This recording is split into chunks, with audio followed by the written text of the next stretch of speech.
আসসালামু আলাইকুম ওয়া রাহমাতুল্লাহি ওয়া বারাকাতুহু। আলহামদুলিল্লাহ ওয়াসসালাতু ওয়াসসালামু আলা রাসূলিল্লাহ। প্রিয় দর্শক, আজ আমরা এমন একজন মহান ব্যক্তিত্বের আখলাক নিয়ে আলোচনা করব, যার চরিত্রের প্রশংসা করেছেন স্বয়ং আল্লাহ তাআলা। আল্লাহ তাআলা ইরশাদ করেন, ওয়া ইন্নাকা লাআলা খুলুকিন আযীম, নিশ্চয়ই আপনি মহান চরিত্রের অধিকারী। তিনি হলেন আমাদের প্রিয় নবী হযরত মুহাম্মদ সাল্লাল্লাহু আলাইহি ওয়াসাল্লাম। নবীজি সাল্লাল্লাহু আলাইহি ওয়াসাল্লাম এর আখলাক কেমন ছিল?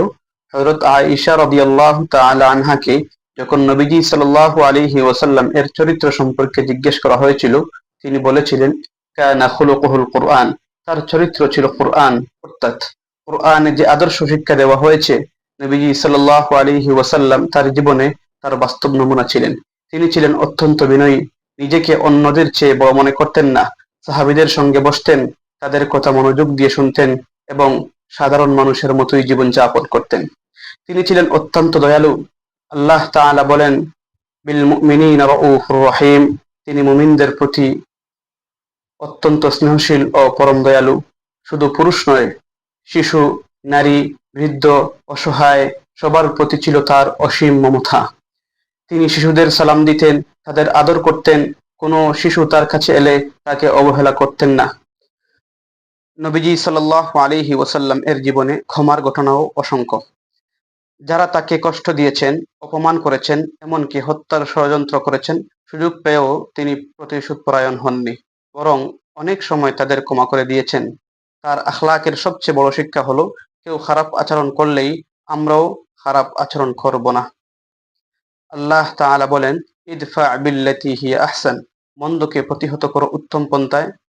প্রিয় দর্শক, আজ আমরা নবীজি সাল্লাল্লাহু আলাইহি ওয়াসাল্লামকে ভালোবাসার দাবি করি, তার জন্য দুরূদ পড়ি, তার সুন্নাহর কথা বলি, কিন্তু আমাদের নিজেদের জীবনে তার আখলাক কতটুকু আছে? আমরা কি বাবা মায়ের সঙ্গে সুন্দর আচরণ করি? স্ত্রী সন্তান, ভাই বোন ও প্রতিবেশীর সঙ্গে কি কোমল আচরণ ভাষায় কথা বলি?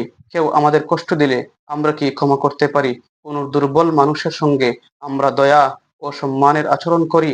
মনে রাখতে হবে, নবীজি সাল্লাল্লাহু আলাইহি ওয়াসাল্লাম এর প্রকৃত অনুসরণ শুধু পোশাক, চেহারা বা কিছু বাহ্যিক আমলের মধ্যে সীমাবদ্ধ নয়। তার সুন্দর আখলাক আমাদের জীবনে ফুটিয়ে তোলাও সুন্নাহর গুরুত্বপূর্ণ অংশ। রাসূলুল্লাহ সাল্লাল্লাহু আলাইহি ওয়াসাল্লাম বলেন, ইন্না মিন খিয়ারিকুম আহসানুকুম আখলাকা, তোমাদের মধ্যে সর্বোত্তম তারাই যাদের চরিত্র সবচেয়ে সুন্দর। তাই আসুন আমরা আজ একটি সিদ্ধান্ত নেই, আমরা আর মিথ্যা বলবো না, কারো সঙ্গে প্রতারণা করব না, অহংকার করব না, গীবত ও কটূক্তি থেকে বেঁচে থাকবো, মানুষকে ক্ষমা করব, ছোট বড় সবার সঙ্গে সুন্দর আচরণ করব। কারণ একজন সত্যিকারের মুমিনের সৌন্দর্য তার চেহারায় নয়, তার চরিত্রে, তার ব্যবহারে এবং মানুষের সঙ্গে তার আচরণে। আল্লাহ তাআলা আমাদের প্রিয় নবী মুহাম্মদ সাল্লাল্লাহু আলাইহি ওয়াসাল্লামের উত্তম আখলাক নিজেদের জীবনে ধারণ করার তৌফিক দান করুন। আল্লাহুম্মা হাসসিন আখলাকানা কামা হাসসানতা খালকানা। হে আল্লাহ, আপনি যেমন আমাদের আকৃতি সুন্দর করেছেন, তেমনি আমাদের চরিত্র সুন্দর করে দিন।